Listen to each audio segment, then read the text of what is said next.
오늘은 자 326페이지 무아에 대한 공부를 하죠.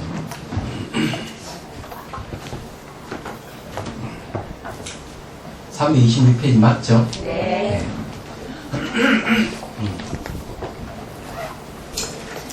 이 무아에 대해서 얘기하면 종교를 이렇게 구분할 때 자아를 주장하는 종교와 자아를 주장하지 않는 종교 둘로 나눌 수가 있습니다. 세계 모든 종교는 거의 99% 이상이 영혼 불멸의 자아를 주장합니다.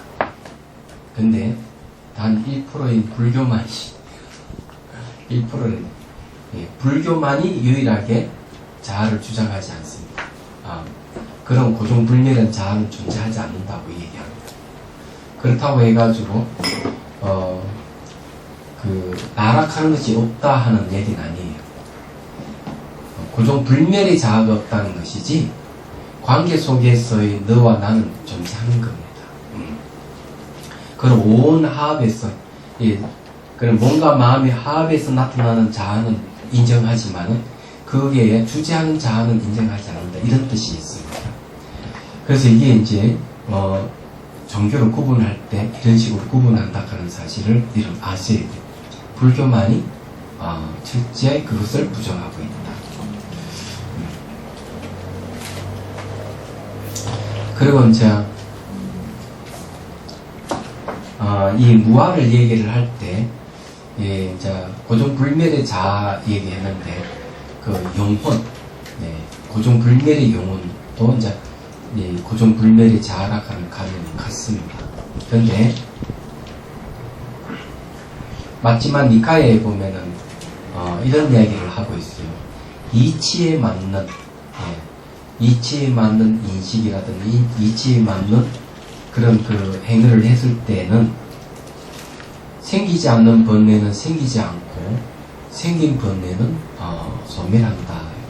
번뇌라고 하는 것은 탐욕과 성냄 같은 이런 걸 얘기하거든요. 그런데 이치에 맞지 않는 것은 이치에 맞지 않는 인식은 어떤 것이냐?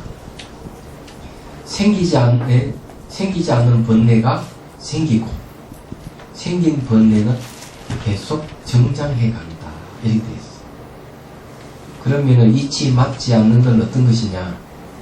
무상하게 변하는 것 속에 변하지 않는 자아를 주장하는 것. 괴로움인데도 괴로움을 즐거움이라고 생각하는 것. 무아인데도 유아라고 생각하는 것은 이치에 맞지 않기 때문에 이런 것은 생기지 않는 그 번뇌가 생기고 생긴 번뇌는 점점 더 크게 정장해 간다 하는 것. 그래서 항상 그런 번뇌가 일어나는 것은 그 결과는 괴로움을 가져오기 때문에 이치에 맞지 않는 인식이라든 그런 행동하는 것은 고통을 자초하는 일이에요. 얘기하자면 이치에 맞는 것은 이제 무상이나 고무아, 이것은 다 이치에 맞는 인식이에요. 그래서 거기에 맞는 인식의 행동을 할 때 번뇌가 생기지 않는 번뇌는 안 생기는 거고 생긴 번뇌는 점점 줄들어서 없어진다, 이렇게 말할 수가 있는 겁니다. 그래서 이 무아락하는 게 참 중요한 거예요. 켄 웰버는 이렇게 얘기합니다. 이거는 뭘 얘기하는가 하면 자아를 주장하는 거는 어떤 종교든지 고정불멸의 자아를 주장하는데 자아를 주장하는 종교에 있어서는 완벽하게 자기를 변형시킬 수가 없다. 완전하게 자기 변형이 안 된다. 어느 정도는 조금 변형되는 건 도움이 되는 모르지만 완벽하게 안 된다. 무아라야만이 완벽하게 자기를 완전히 바꿀 수가 있다, 이렇게 얘기를 하고 있습니다. 시사하는 바가 있죠. 그래서 이제 이 무아에 대한 공부예요. 자, 제가 읽어볼게요. 326페이지요. 자, 무아를 관찰합니다. 무아는 주제하는 자아 없음의 무아와 실체 없음의 무아로 나눕니다. 전자는 무아이며 이거는 인무아라고 합니다. 후자는 공입니다. 이 공은 범무화를 얘기합니다.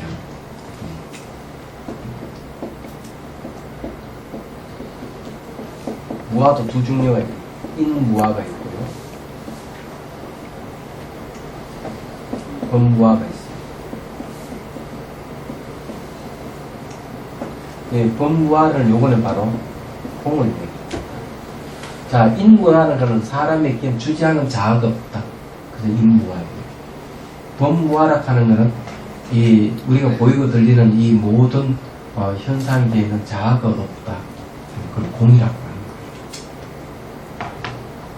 거예요. 그런 걸 이야기합니다. 예. 자, 이는 무상과 고를 관찰하는 결과인데 다시 한 걸음 더 나아가서 더 깊게 관찰하는 것입니다. 무한한 무상과 고를 주지하는 그 어떤 무엇도 없음을 확인하는 것입니다. 이 무상하게 변하게 하는 거나 괴롭게 하는 주체라든지 이런 거 전혀 없다. 자, 여기에 이제 그럼 무아를 어떻게 체득하느냐? 반야경에서는 그랬더니 무아적 공이란 말이 있습니다. 무아적 공. 무아가 곧 공이다. 무아 공이다. 무상적 공이 무상.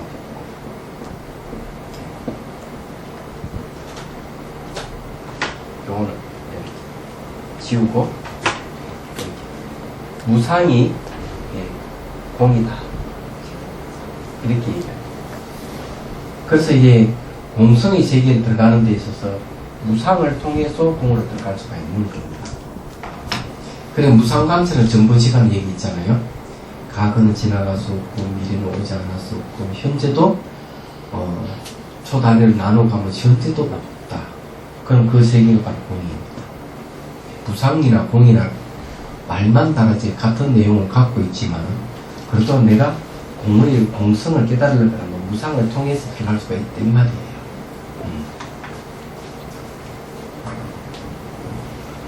자 이제 여기 그 공의 무아의 세계로 들어가는 데 있어서 공은 다음 나옵니다. 역시 이 무아도 이제 무상을 통해서 무아로 들어가는 거죠. 이것도 이제 무상을 통해서 무아로 가는 겁니다. 자, 그 방법은 자아는 어디에 있는가라고 반문하는 것입니다. 만일 나는 누구인가라고 반문하면 그 결과는 힌두교의 진화가 나옵니다.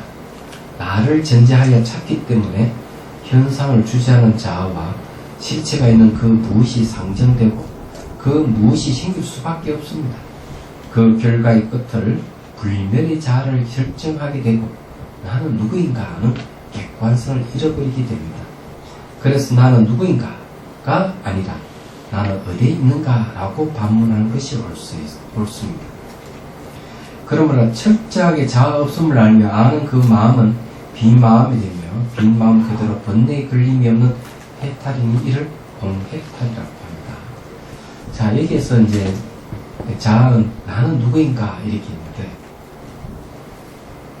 여기에 대해서 이제 한번 얘기를 좀 해보죠. 보통 나는 누구인가 이렇게 하면 나를 전제로 해요. 여기 힌두교의 진아가 나오게 돼 있습니다. 이건 이제 분명하게 이제 우리가 이걸 얘기를 해야 되는데, 옛날에는 야구 시합을 하면은 해태하고 삼성이 라이벌이 돼가지고 보통 시합을 하면 해태가 다 이겼어요. 요즘은 이제 반대가 돼버렸는데, 요번에 해태는 기아로 바뀌었죠. 그런데 한 아이가 이렇게 얘기합니다. 지금 강주구장에 해태하고 삼성이 지금 붙었는데 이번에는 뭐 붙어나 마나 해태는 또 이긴다. 한 아이가 아니다. 요번에는 삼성이 반드시 이길 것이다. 이랬어요. 근데 이때까지 해태가 쭉 이겨왔기 때문에 이 해태 팬인 이 아이는 절대로 그렇지 않다. 이번에도 역시 해태가 이긴다. 그런 거죠. 근데 진짜 시합을 해서 소 뒷걸음 잡듯이 삼성이 오랜만에 한번 이겼어. 근데 아이가 찾아가 봐라 이번에 삼성이 이기지 않느냐 하니까 해태 팬인 이 아이는 아니다. 네가 잘못 알았다. 이건 혜태가 이겼다 이렇게 주장을 하는 거죠. 그럼 왜 이 아이는 이걸 주장하는가 하면 이때가 혜태가 쭉 이겨왔기 때문에 이번에도 시합 하나마나 혜태가 이길 것이라는 거죠. 이런 전제에 깔려 있는 겁니다. 나는 누구인가 했을 때 나락하는 거 전제에 깔려 있을 때 잘못된 결과 바른 결과가 나타나더라도 이 주장하는 사람 무조건 그것을 자아라고 할 겁니다. 자아가 전제가 되어 있을 때는 그 결과는 자아일 수밖에 없어요. 그래서 나는 누구인가 하는 것은 올바른 방법이 아니라는 거예요. 누가 무슨 말 하는 것 같다. 등이 근질근질. 귀가 근질거리니까 저는 등이 근질거려요. 그래서 이게 전제가 잘못됐다 하는 거죠. 자, 이제 여기에 관계되는 이제 라마나 마하리시 이야기도 있어요. 이것도 옛날에 한 이야기지만 나는 누구인가 하는 책을 읽다 보니까 나온 이야기예요. 나는 누구인가 하는 책이 여러 번역자가 있어서 번역되었는데 그 중에 어떤 사람이 번역한 걸 내가 읽어보니까 라마나 마하리시라는 사람이 이제 굉장히 유명했던 것 같습니다. 이 사람은 힌두교예요. 그래서 한 사람이 찾아가서 이 얘기를 합니다. 바가바 기타에 나온 이야기를, 이것도 힌두교 성경이죠. 바가바 기타는. 그걸 인용해서 뭐라 얘기하냐. 거기에 야마주르라는 사람인가, 그 사람이 자기를 반역한 친척들을 죽여요. 몇만 명을 그냥 죽여버려요. 그러니까 이제 이 문제를 갖고 어떤 사람이 라마나 마하리시한테 얘기합니다. 이건 너무 비윤리적이다 이거죠. 어떻게 자기를 반역했다가 수만 명을 죽여버리느냐 이렇게 얘기하니까 라마나 마하리시 하는 말이에요. 죽여도 괜찮다. 왜 괜찮으냐? 그 반역한 사람들은 전부 다 육신이 있지만 껍데기만 있고 영혼이 없다. 영혼은 자제심이 다 데려가 버렸기 때문에 죽여도 죄가 안 된다. 이렇게 얘기해요. 라마나 마하리시가. 저는 그 책을 읽고 깜짝 놀랐어요. 이게 바로 힌두교 실체입니다. 그럼 반문하자면은 아니 영혼이 없는 껍데기라면 죽일 필요가 뭐 있겠느냐 이게야. 안 그렇겠어요. 근데 이 자제심이 뭐냐면 바로 진화, 참자아와 그 참자아를 수행해서 깨닫게 되면은 이 참자아는 바로 신과 동일하게 돼요. 자기가 신이 되는 것이죠. 그 신이 자제심입니다. 자유자재할 때 자제심.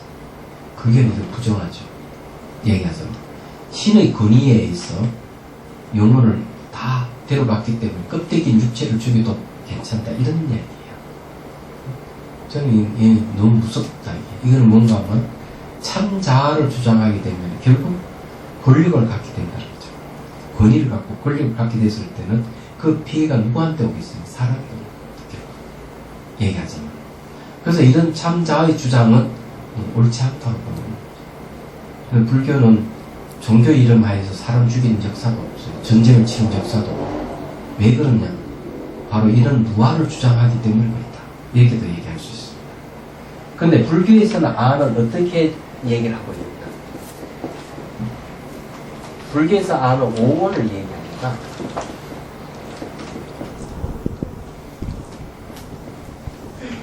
자, 오온이라 하는 거는요.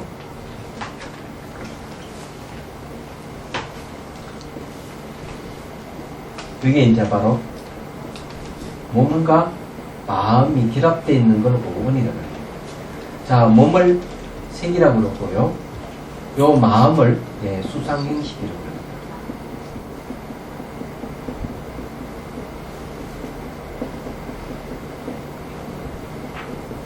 감수작용, 표상작용, 의지작용, 판단작용. 그래서 색, 수, 상, 행식 이 5개죠. 5개가 집합되어 있다는 거죠. 이 5개가 집합됐을 때 나타나는 게 아입니다. 그래서 이 몸과 마음을 떠나서 아는 존재하지 않는다. 몸과 마음을 떠나서 아를 찾을 수가 없어요. 몸과 마음이 결합되어 있기 때문에 여기서 아락하는 게 나옵니다. 그럼 이때의 아락하는 게 어떻습니까? 고정 독립되어 있는 아입니까? 아니죠. 관계성, 이 5개 집합에서 나타나는 아이기 때문에 이 아락하는 것은 가아라고 합니다.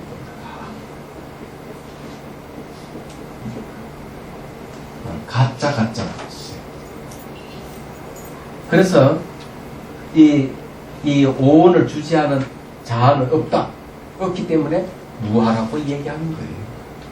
그래서 우리가 이 얘기하자면은 무아이기 때문에 어쩔 수 없이 이 오온의 결합에서 나타나는 아를 인정하기는 하는데 가아라고 주장하는 사람이 있는 거예요.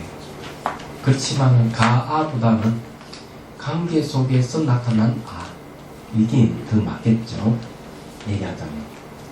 그래서 이제 수행을 해서 몸 감찰하면 몸이 사라져버리고 수상행식이라 하는 것도 관계성 속에서 그냥 인연 하합에서 생겼다 사라졌다. 원인과 조건의 하합에서 나타난 것이죠. 감수학용, 표상용, 의장, 판단들 다 그렇습니다. 그렇기 때문에 어떤 실체성을 갖고 있지 않아요. 거기에는 몸에도 R을 찾을 수 없고 감수장에도 R을 찾을 수 없고 다 하나하나 찾아보다 R는 찾을 수 없어요. 집합됐을 때만 R가 나옵니다. 그래서 무아라 하는 거예요.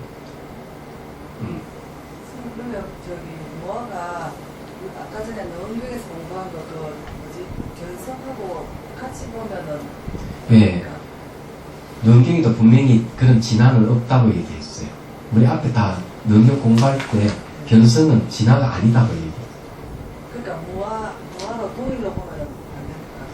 아, 그거 무하고 볼 수 있어요. 보는 성품의 본질은 아가 없어요. 공이에요. 말하자면. 그래서 인연도 아니고 자연도 아니라 하는 말은 비어있던 공이라는 소리입니다. 공이 다른 이름은 무하기 때문에 그런 거죠. 그렇게 보시면 돼요. 그래서 이게 이제 나는 누구인가 아무리 찾아도 나락하는 생기기 때문에 나는 어디 있는가 그걸 한번 반문해 봐야 되지. 나는 누구인가 미래에 있으면 곤란하다. 그래서 나는 어디 있느냐 반문해 봐야 되죠.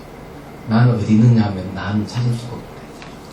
나는 누구인가 이래버리면 뭐가 나 진화가 나오거든요. 이거는 전제에 의한 결과이기 때문에 이거는 올바르지 않다는 거죠. 그럼 자아는 없어요. 혹시 자아가 없다 하니까 그냥 슬픔이 생기는 사람 없어요. 두려워하는 사람 없습니까? 대신 불교에는 마음을 얘기하죠. 마음. 자아를 얘기를 안 하죠.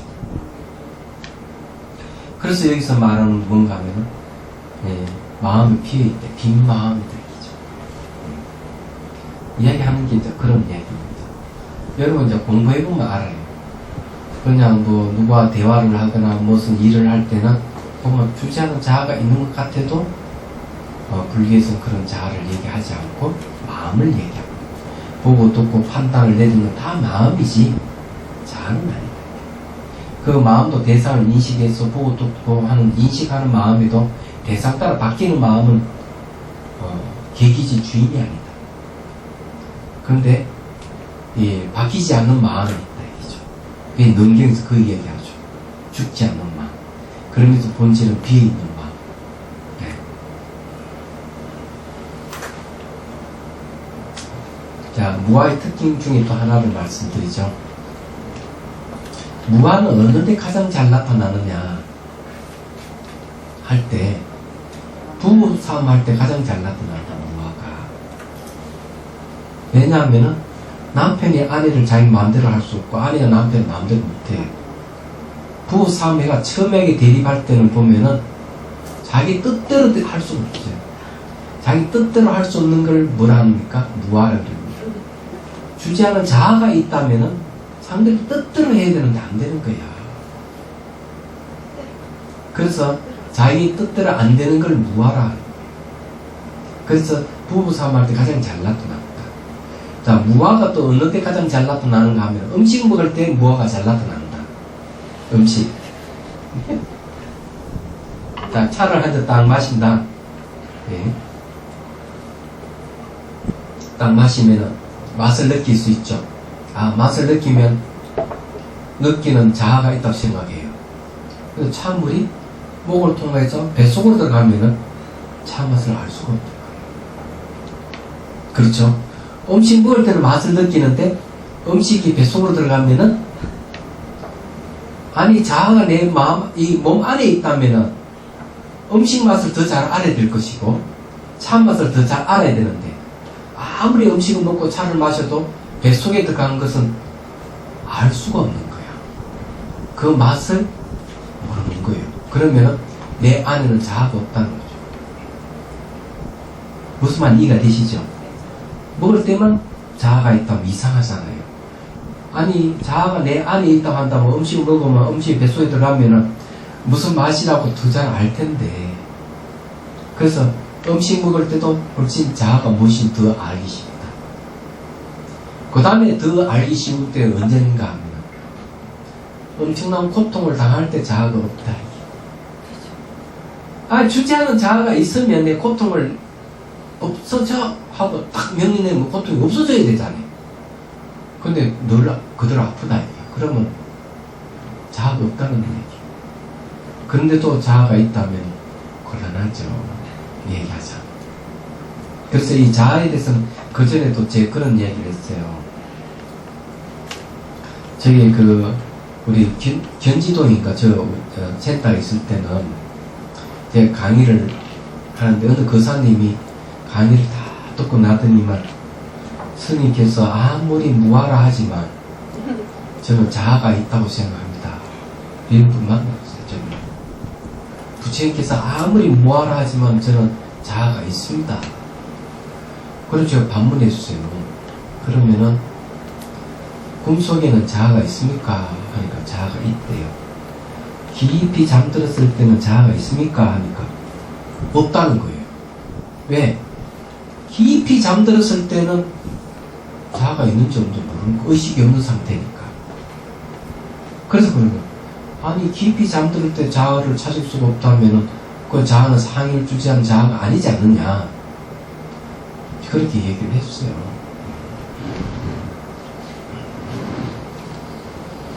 그러니까 그래도 자아가 있대요. 그래서 제가 또 제가 얘기를 했습니다. 또 자세하게 내가 느낄 때 내락하는 게 있고 생각할 때 내가 있고 감정이 오를 때 내가 있다. 근데 느낌이 없고 생각도 일어나지 않고 감정이 올라오지 않을 때는 나를 찾을 수가 없는 법이다 했습니다. 그때가 언제냐 하면은 깊이 잠들었을 때나 선정이 들어있을 때, 그때는 자아를 찾을 수 없다. 또 친절하게 또 얘기했습니다. 어릴 때나 지금에 내가 쭉 계속 지속되어 있다고 생각하지만은 그 생각이 살펴보면 생각은 이어졌다 끊어지고 이어졌다 끊어지고 이어졌다 끊어지고 이런다. 내락하는 생각이 쫙 이어지지 않지 않느냐. 그래서 나락하는 생각이 이어졌다 끊어졌다 하면서 사라진 생각이, 나락하는 생각이 뒤에 일어나는 나락하는 생각으로 정보가 전달이 되고, 또 사라진 나락하는 정보가 뒤에 일어나는 생각이 또 정보가 또 전달이 되고 하기 때문에 나락하는 게 어릴 때부터 지금까지 지속되는 것 같아도 사실은 생각이 이어졌다 끊어졌다 이어졌다 끊어졌다 하기 때문에 나는 찾을 수가 없다. 그건 나가 아니다. 그러면 스님 말씀이 맞네, 이러면 끝날 건데 그래서 저는 제가 있습니다 거예요. 그래서 손에 딱 자아를 내놓으면은 손바닥 위에 올려놓을 수만 있다면 제가 인정하겠습니다. 이랬더니만 정신적인 것이라서 내놓을 수가 없대요. 그럼 제가 정신적으로 매 순간 변하지 않느냐, 그럼 자아가 어디 있느냐 이랬더니만 벌떡 탁 일어서 나가지고 문을 탁 나가면서 촥 열고 고개를 한번 싹 내밀고 그래도 자아가 있습니다 그러고 문을 탁 따고 가버렸어. 제가 그렇게 자세하게 해도 그 사람을 승복시키지 못했어요. 그러다가 한 몇 주 지난 다음에 뭐 선물로 보냈더라고요. 예. 그거 어디 갔죠? 와서 아, 동화서 스님이? 예.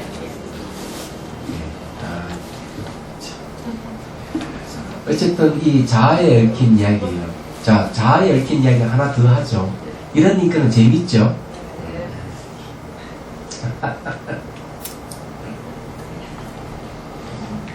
한 아이가 어머니 손에 또 딸려왔어.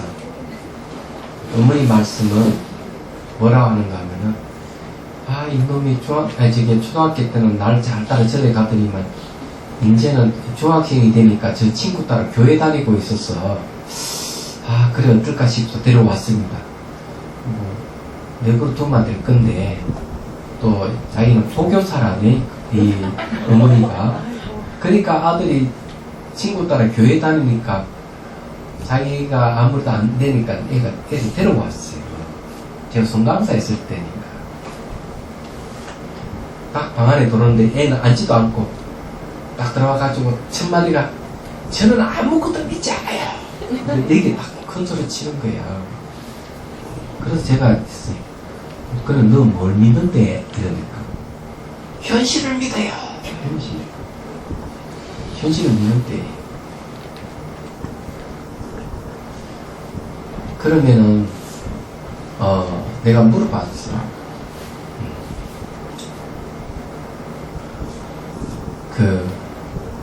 너가 그렇다고 얘기한다면은, 현실은 매 순간순간 변하니까, 현실을 믿는다는 게 너의 믿음도 버려야 되지 않느냐. 이랬더니, 저 자신을 믿습니다. 이러는 거예요. 그 다음에. 그래, 너 자신을 믿는다. 그럼 감기 걸렸을 때 너하고, 감기 안 걸렸을 때 너는 같나 다르냐? 이랬더니, 다릅니다. 이러는 거예요. 그럼 다르다면은, 역시 너 자신을 믿는다 하는 믿음도 버려야 되지 않느냐. 이랬어요. 아이가 말 못하는 거죠. 자아가 어디 있냐 이거죠. 그래서 제가 어머니 눈치를 보니까 한마디 더 했어. 그래, 너 내 상자 안 할래? 이러니까 하겠대. 그래, 유발 상자를 만들었어요. 한 번에 제 아버지가 내 제자를 만들었죠. 근데 걔가 벌써 군대 갔다 와 아마 결혼했을 거예요. 아주 오래됐네. 20년 넘었으니까. 송강사 있을 때 얘기예요. 그 다음 한 아이가 찾아왔어요. 얘도 중학교 2학년 나이에요. 스님, 저는 학교 그 반장인데, 학급 반장인데, 애들하고 어울리고 싶지 않습니다. 그런데 아버지가 자꾸 너가 반장 소위 맡아서 올려야 된다고 올리지만은 그 애들이 싫습니다. 또 왜 싫었냐? 얘들은 소발머리 없는 애들. 애가 소발머리가 없대. 왜? 하나에 좋은 서치 입고 오면 다 따라 입고 좋은 그 운동화 신었으면 그 다음날 때는 다 그 애들 그거 신고 온다는 거야. 줏대도 없는 놈들 이러면서 애가 막 자기 그 애들. 그렇지만 아버지는 올려야 된다 하는데 저 올리기 싫은데 어찌 했으면 좋겠습니까? 나한테 묻더라고요. 상담하러 온 거죠. 이 애도 내 유발 상자예요. 당당하게 순간서 있을 때. 그래서 내가 사람은 세 부류가 있다. 첫째 부류는 선악을 구분 못하는 사람. 선과 악을 구분 못한다 하는 거는 어떨 때는 선한 행동했다, 어떨 때는 악한 행동했다, 막 그렇게 하는 사람도 있거든요. 두 번째는 선과 악을 구분을 너무 잘했어. 악을 멀리하고 선을 가까이 하는 사람이다. 세 번째 부류의 사람은 선악을 구분 못하는 사람하고 같이 살기는 살되 선악을 구분 못하는 사람에 물들지 않는 사람이다. 이 세 부류 중에서 어떤 사람이 되고 싶냐? 이러니까. 그러니까 애가 세 번째 부류의 사람이 좋겠습니다. 이러니까. 세 번째 부류 사람이 되려고 그러면은 하나의 조건이 있다. 나락하는 것이 없다고 생각해야 된다. 내가 없다고 생각해야 된다. 딱 이러니까 아이가 바로 즉각적으로 얘기합니다. 아니, 스님, 제가 없으면은 어떻게 해서 자기를 방어할 수 있겠습니까? 내가 없으면 애들에게 물이 들지 않습니까? 얘기하자면. 선하고 구분 못하는 애들 속에 자기 물이 든다 이게야. 내가 없으니까. 그럼 여러분 어떻게 대답할 거예요? 예? 예? 내가 없는데 어떻게 우리 그렇지. 잘 알아. 물들 내가 없는데 어떻게 물이 든다고 얘기하느냐. 내가 얘기를 했죠. 이게 자아 문제예요. 내가 있어서 뭘 도론을 방어를 하고 뭘 한다 하지만 나락하는 게 없으면 상대도 적이 없어지는 거예요. 알고 보자. 그런데 이제 이런 이치를 사람도 잘 모르기 때문에 항상 뭐가 도로는 거 막아야 되고 잘못된 걸 부수고 굴복시켜야 되고 이런 생각만 하는 거야. 이 인식이 전환이 필요해요. 그래서 나를 내쉬어더라도 그 나락하는 거는 관계 속에서 나락하는 거지 독립된 개체로서의 나는 사실 없는 겁니다. 그래서 이게 아에 관계되는 얘기예요. 그래서 자아는 어느 때 가장 잘 나타나느냐? 부부싸움할 때, 이웃집, 옆집하고 아줌마하고 싸울 때, 또 음식 먹을 때, 무슨 말 이해가 되시죠? 음식 먹을 때 자아가 없죠. 그리고 또 어느 때 자아가 없다 하는 확실히 안다 그랬죠? 하나 더 있으시죠. 근데 어쨌든 자아는 분석해 보면 없는데 수행을 통해서 여러분들이 자아 없음을 알아야 되거든요. 그럴 때는 무상을 통해서 자아 없음을 알아야 됩니다. 세 번째는 하나는 더 괴로울 때 내가 괴롭다면은 자아가 없다는 것이다. 그래서 무상하게 변하기 때문에 괴롭고 괴롭기 때문에 무하다 하는 말이 나오는 거예요. 그러면은 이제 수행하자고 소리 자꾸 삐그리는데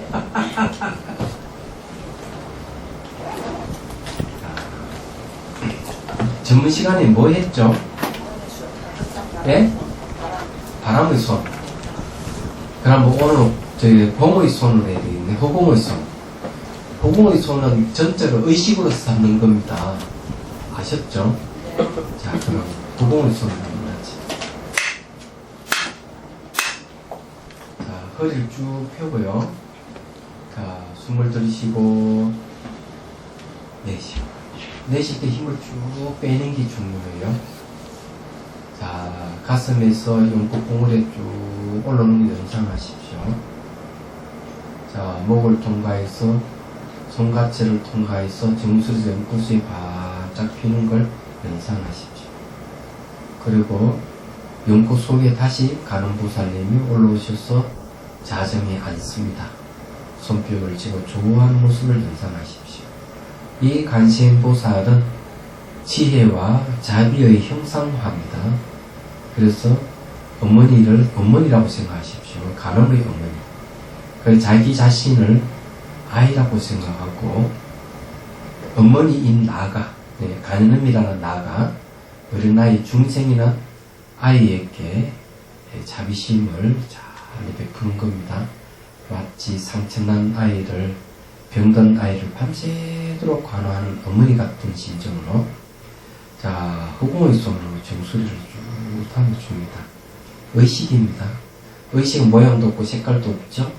근데 의식으로 쭉 삼아주십시오. 그리고 이마, 눈, 코 이렇게 삼아주십시오. 이마, 눈, 귀, 뒷머리, 어깨까지 삼아주십시오.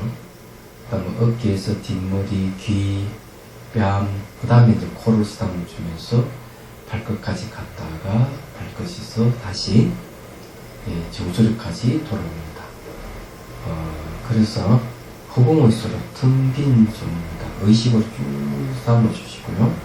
항상 허공까지 텅 빈 마음을 가지고 그 의식으로 담아야 됩니다. 그리고 어머니가 아기를 간호하듯이 그런 감정으로 담아 주십시오. 시간 되면 쭉 비치시고요.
만나 토크 시간입니다.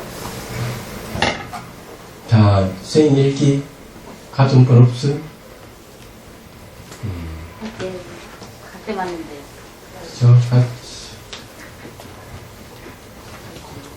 이제 잠잘 때는 그 몸에 힘을 다 빼고 자야 돼요. 싹. 그리고 알아차림도 하지 말아야 돼.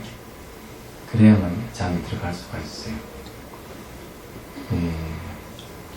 그 티벳 사자에서 나오는 걸 이걸 갖다 붙일 필요는 없을 것 같고, 그 다음에 지나간 체험을 다시 100% 체험하려고 하지 마세요. 그런 거는 이제 수행자의 그 소유욕이라고 해요. 그래서 한번 그 체험 한 번은 똑같은 걸 체험하려고 했을 때는 수행에 진전이 없습니다. 체험은 계속 바뀌어가는 거예요. 얘기하자면은. 그래서 지나간 체험을 붙들지 말고 수행하다 보면 이제 반복되는 이제 체험이 나타날 거예요. 그리고 이제 그 심장이 안 좋으시다고 했는데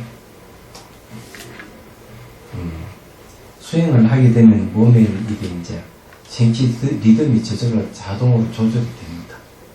조절되기 때문에 이런 걸 생각하지 마시고 물을 좀 드시고 그냥 수행을 하셔도 충분히 괜찮으니까 그렇게 하십시오. 근데 신경 너무 쓰고 그걸 맞추고 이러면 수행 못하는 요 내용도 좀 그런 거거든요. 그리고 이제 이 수행을 계속하면은 또 비염 증상 이런 것도 다 없어지게 돼 있어요. 몸이 바란스로 돌아오는 게 수행이거든요.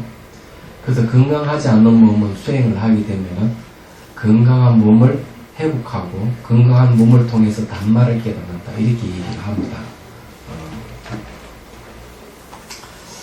그렇게 생각을 하십시오. 그렇게 하고요. 잠들었는데 입속에 뭔가 튀어나오는 느낌이 있어 잠이 깼다 이렇게 얘기를 하는데 그러면 그거는 하나의 현상으로 이렇게 체크를 하시고 그 이상 의미 부여할 필요는 없어요. 얘기하자면은 무엇이든지 현상은 반드시 사라지게 돼 있어요. 생긴 건 반드시 사라집니다. 사라진 건 돌아오지 않으니까 그걸 늘 생각하면서 이런 현상도 그런 식으로 이제 바라보는 게 좋겠다 말씀 드릴 수가 있어요. 근데 어쨌든 이 내용은 수행을 하니까 그래도 병원에 안 가고 증상이 완화됐다 했는데 수행을 하게 되면은 엄마라서 바라서 돌아오니까 걱정할 필요는 없어요. 그리고 이제 노인 불수가 있는데 맞는 이야기는 열심히 수행하소. 타격이 들면은 수행을 하지 못해요.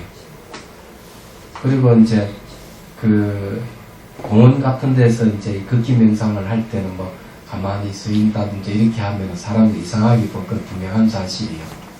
그냥 계속 끊임없이 걸으면서 발바닥 감각관찰하고 몸의 감각을 알아차림 계속 되니까 굳이 가만히 서 있어 사람을 놀리기 할 필요는 없다. 이렇게 말씀드릴 수가 있습니다. 자, 그 다음에 길상인 부설.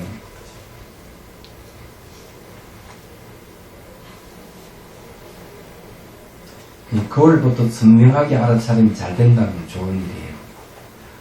알아차림 잘 된 거는 영각지거든요. 지각지 중에서. 그런데 알아차림 잘 되는 것도 이 깨달음 묘수 중에 하나예요. 그래서 뭔가 마음이 아주 가벼워서 한 시간에 금방 간다 이러면은 이거는 이제 번뇌 힘이 약해지면 뭔가 마음이 아주 가벼워져요. 근데 번뇌가 있으면은 몸이 까랑거나 피곤해지거나 그렇거든요. 그건 잘 지금 하고 있네.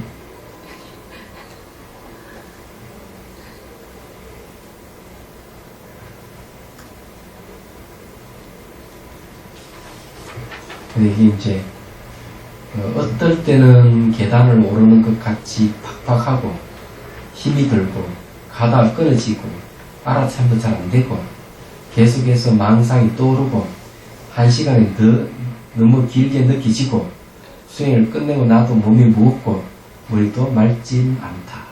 어떨 때는 그렇다 이거지. 예. 단기 이런 것도 좋은 체험이야. 구분을 잘 했네요. 이게 잘 될 때는 어떤 상태고 잘 안 될 때는 어떤 상태다 하는 걸 잘 아시네. 그런 거 좋아요. 그래서 이제 그 수행하는 사람들은 규칙적인 생활을 해야 됩니다. 그 잠자는 시간, 일어나는 시간을 딱 이렇게 알맞게 정해서 그래야 되고, 또 음식 먹는 것도 언제 딱 먹고 이렇게 해야 되지. 아무 때 뭐 음식 먹는다든지 잠을 뭐 일찍 잤다 늦게 잤다 잔다든지 밤을 새어버린다든지 이런 생활을 하면 수행이 잘 안 돼요. 무조건 규칙적인 생활을 해야 돼요. 그러면 수행을 하면은 수행 진전이 좋다는 거.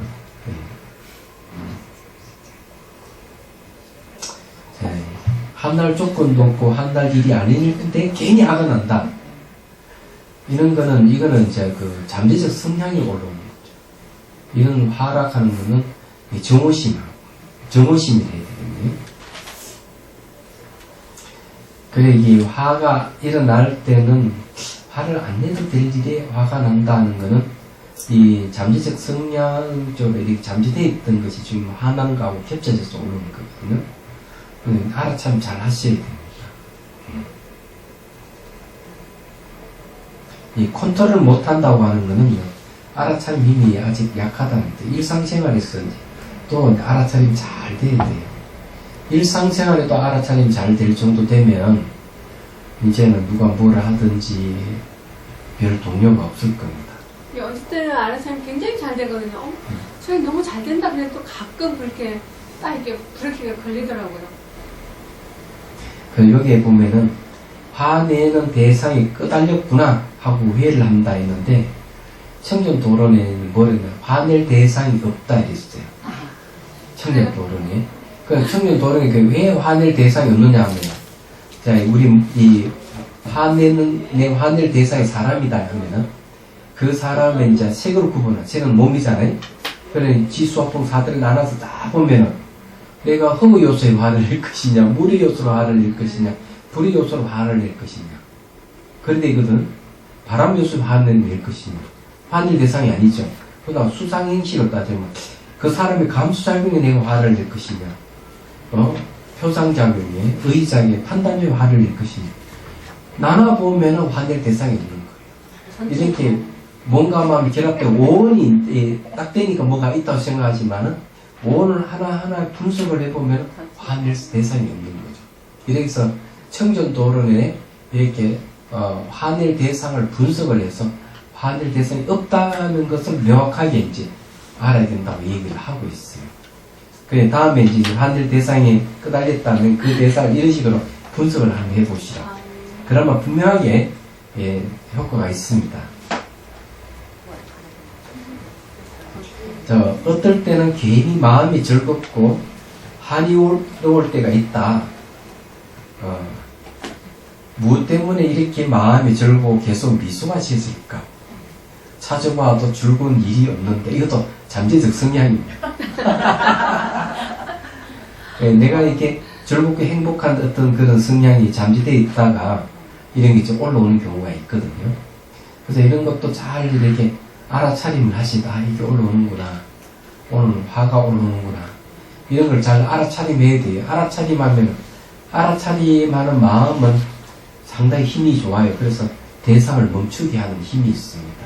화를 멈추게 하는 힘이 있고요. 그렇게 즐거움이 올라오면, 즐거움 올라오는 건 내버려 둬도 되겠지만은, 즐거움이 끝나버리기 때문에 그것도 알아차림 하셔야 돼요.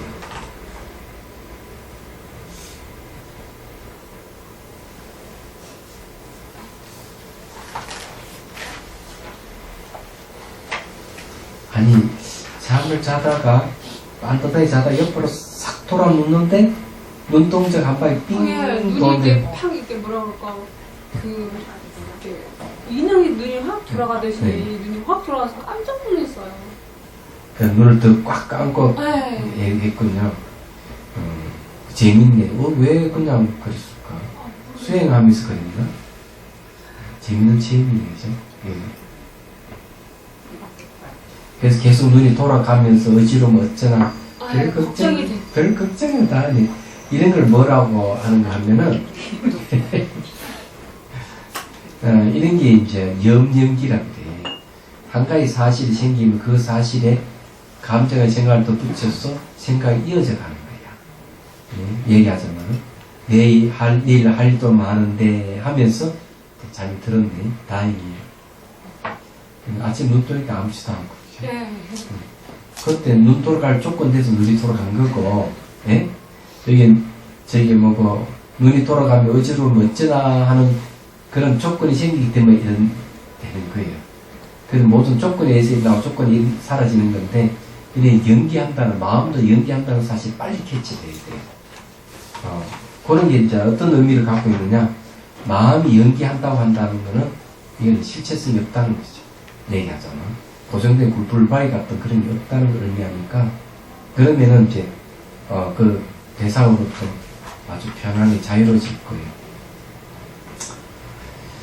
자, 그 다음에 수월행보살법이죠.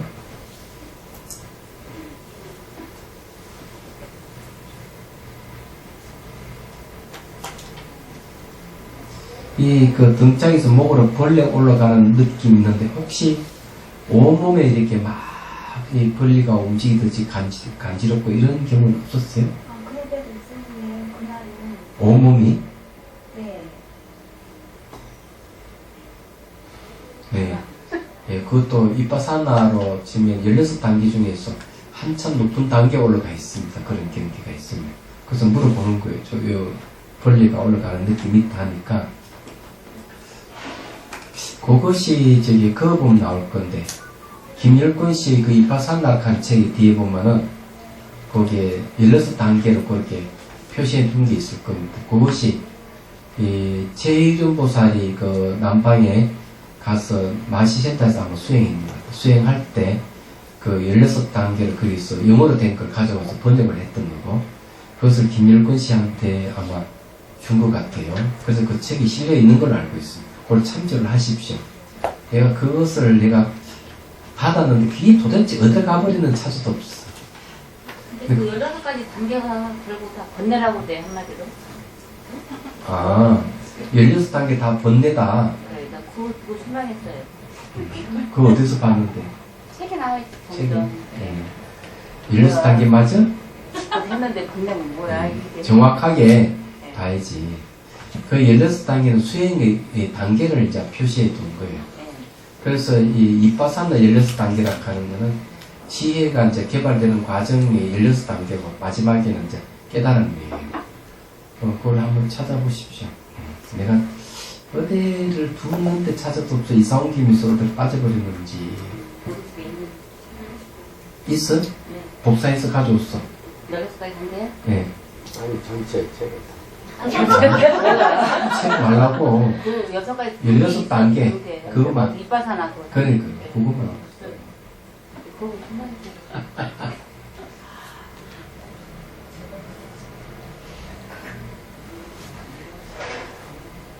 몸이 왜 축 늘어졌어? 어? 손이 이렇게 되는데 올라가지 않았어요. 그래서 몸이 축 늘어졌다 표현했구나. 힘이 많이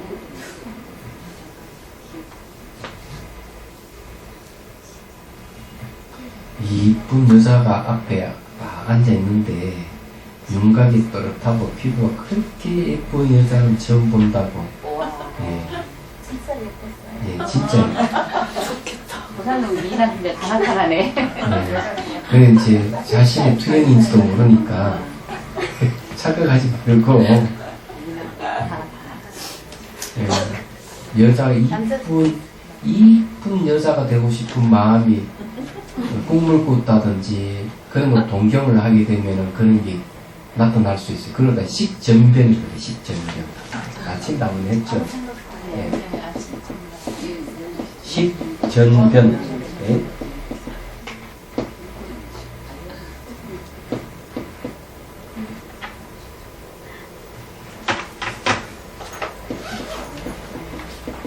식전변.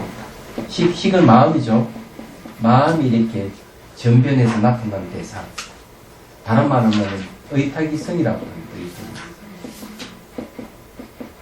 팔을 의지해서 일어나는 성품. 만일에 자기가 그런 이쁜 여자를 갈구했던 마음이 있다면 그걸 원인으로 해서 그렇게 나타날 수도 있다. 거꾸로 남자. 억수로 이쁜 남자가 나타나 그 혹시 본인도 그런 꿈을 꾸고 있으니 나타나는지 모르겠어요. 장박한 남자 그대로. 예? 쳐지지 않는 게 단란사나워서요. 달람산을 갔어.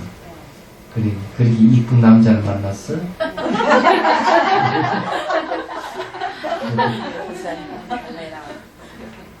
그래서 그게 이제 찰나 변화 무상으로 본다는 건 좋은 일이에요.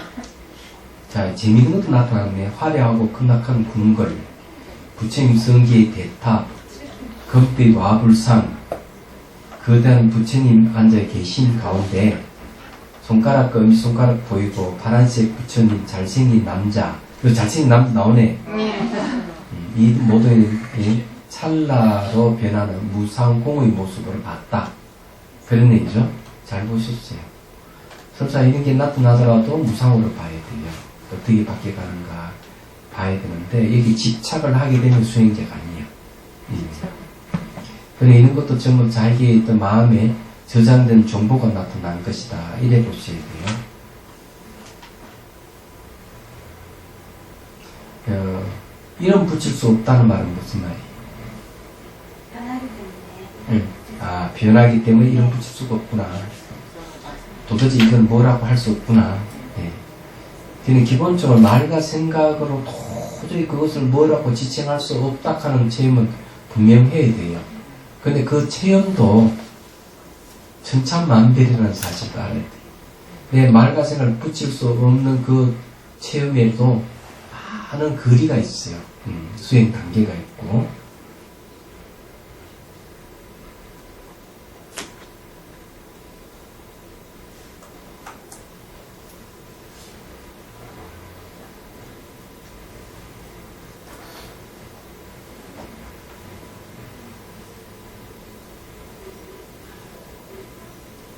여기에 이제 보면은 마음이 딱 멈춰지는 게 포착됐다는데 마음이 멈춰지는 건 참 좋아요.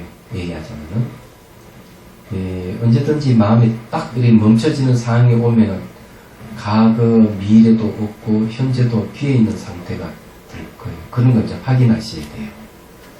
뒤에도 보면 그런 게 좀 이제 보이는데 좀 더 확인을 하셔야 돼요. 그리고 이제 내가 멈추고 싶어서 딱 멈추고 이러지만 어떤 순간 내가 마음을 멈추거나 안 멈추거나 관계없이 불변의 마음이 체크가 돼야 돼요.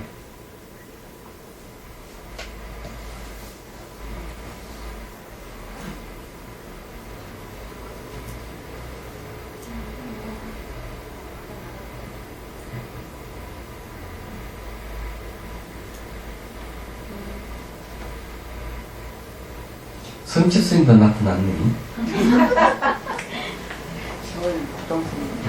그러니 그것도 찰나 딱 생겼다 사라졌거든요. 네. 자, 그런데 이제 또 의미부여하면은 이제 아주 골치 아파지네. 이 부처님 나타났지, 성철 스님 나타났지, 이 무상 관찰을 하지 않는 사람이 이걸 나타나면은, 그 다음에 이제 대장도를 하는 거야. 너 부처님 못 봤지? 나 부처님 봤어. 너 성철 스님 못 봤지? 나 봤어.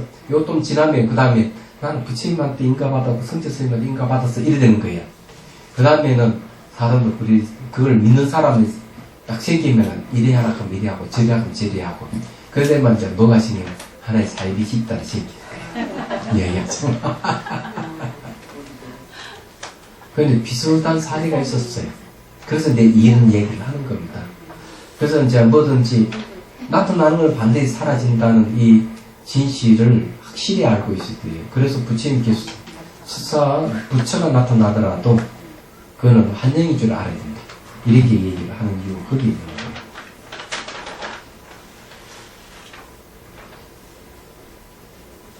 그럼 뭐가 나타났으니까 자기를 인가해줬다. 이런 식으로 얘기하는 사람들은 수행자가 아니죠. 한 번도 무상 관찰해보지 않는 사람이에요.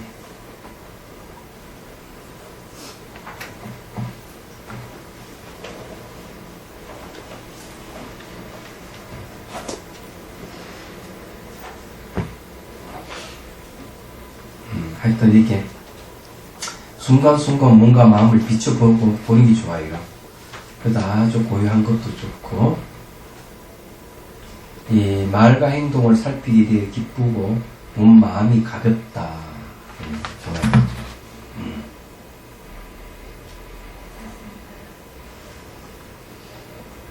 그래서 이제 이 과거, 현재, 미래로 나눠서 무상 관찰을 지금 열심히 하고 있네.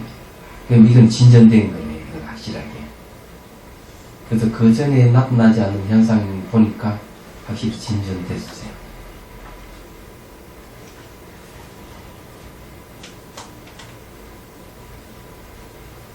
예, 이제 확신까지 왔네. 예. 죽지 않는 몸에 대한 그렇죠. 확신까지 오는 건 좋아요.